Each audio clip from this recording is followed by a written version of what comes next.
अस्सलाम वालेकुम सामईन किराम, मैं हूं शादाब अस्कर। उम्मीद है कि आप सब खैरियत से होंगे।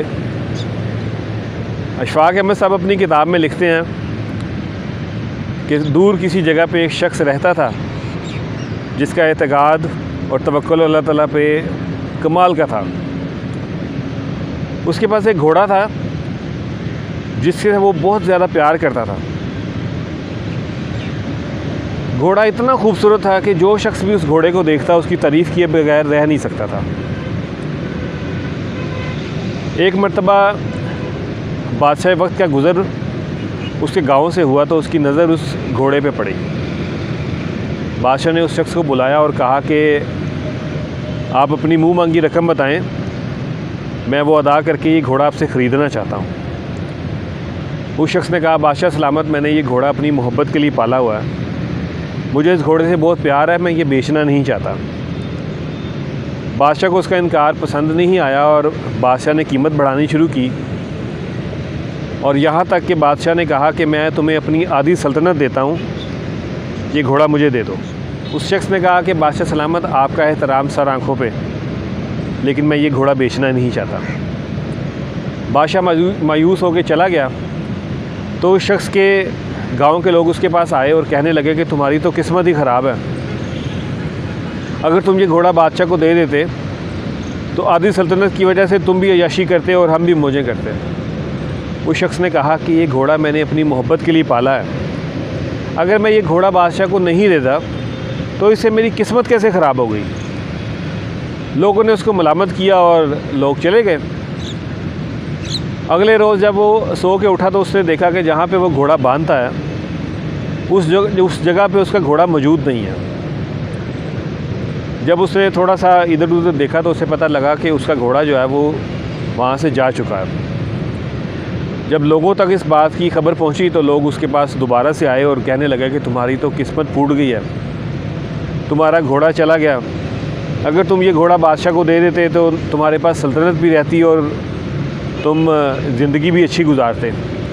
लेकिन अब चूँकि घोड़ा भी नहीं रहा और सल्तनत भी नहीं रही तो तुम्हारे साथ तो बहुत बुरा हुआ है। उस शख्स ने कहा कि एक घोड़ा अगर चला गया तो उससे मेरी पूरी किस्मत कैसे ख़राब हो सकती है। लोगों ने दोबारा से उसको मलामत किया और लोग चले गए। कुछ रोज़ गुज़रे, जब वो शख्स सो के उठा तो उसने देखा कि जहाँ पे वो घोड़ा बांधा करता था वहाँ पे उसके घोड़े के साथ 11 घोड़े और खड़े हुए थे। लोगों ने जब देखा कि इसका एक घोड़ा गया था और 11 घोड़े मज़ीद आ गए हैं, वो सब लोग इकट्ठे होकर उसके पास आए और कहने लगे कि तुम्हारी तो किस्मत बड़ी कमाल की है, तुम्हारा एक घोड़ा गया था और उसके बदले में 11 घोड़े, मतलब तुम्हारे पास कुल मिला के 12 घोड़े हो गए हैं, तो तुम्हारी तो किस्मत जाग गई है। वो शख्स कहता है कि एक घोड़े के वापस आ जाने से मेरी किस्मत को तुम लोग अच्छा कैसे कह सकते हो। लोगों ने कहा कि ये तो पागल शख्स है, उस पर मलामत की और लोग चले गए।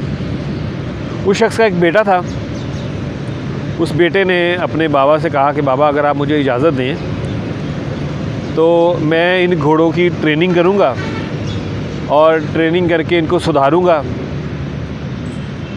उसके बाप ने इजाज़त दे दी।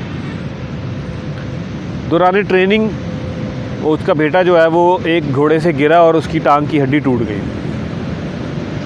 उसके गांव वाले लोग उसके पास दोबारा से आए और कहने लगे कि तुम्हारे तो बुढ़ापे का जो है वो सहारा छिन गया है, तुम्हारी तो किस्मत ही ख़राब है।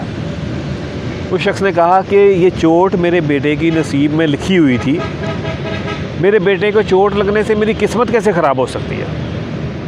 लोगों ने उसको मलामत किया और लोग चले गए।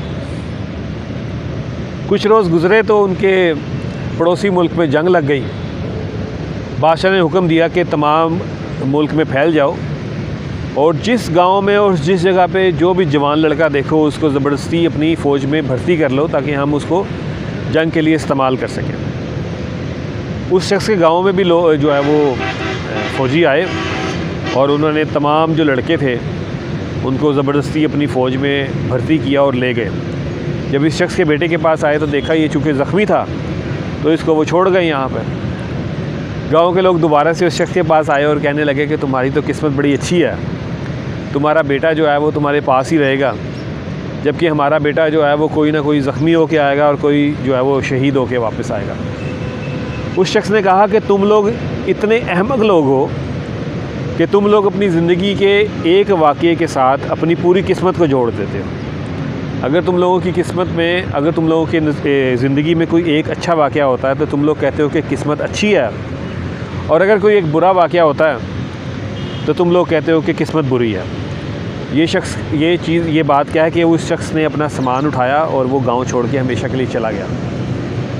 सामीन किराम, जब से मैंने होश संभाला है, अगर मैं शुमार करना शुरू करूं तो मैं गिन नहीं सकता उन नवाज़िशात को जो अल्लाह ताला ने मुझ पे की हैं। लेकिन अगर एक बुरा वाक़या मेरे साथ हो जाए तो मुझसे बड़ा कमज़र्फ़ कोई नहीं होगा कि मैं ये कहना शुरू कर दूं कि मेरी तो किस्मत ही ख़राब है। आज के लिए इजाज़त दीजिए। अपना और अपने साथ रहने वालों का ख्याल रखिएगा। अल्लाहुम्मा सल्ली अला सय्यिदिना व मौलाना मुहम्मद व अला आलिहि व सहबिही व बारिक वसल्लम व सल्ली अलैहि।